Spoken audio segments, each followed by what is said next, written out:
Welcome guys, in this video I'm going to show you how you can pair this HP Bluetooth speaker to your Android device.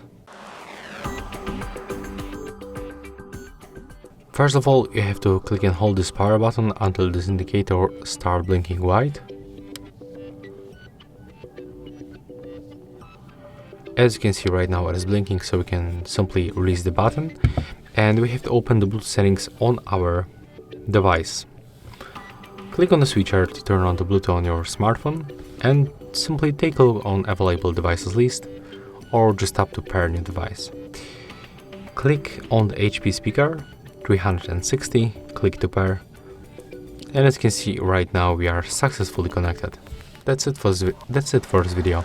If you find it helpful, remember to leave a like, comment and subscribe to our channel.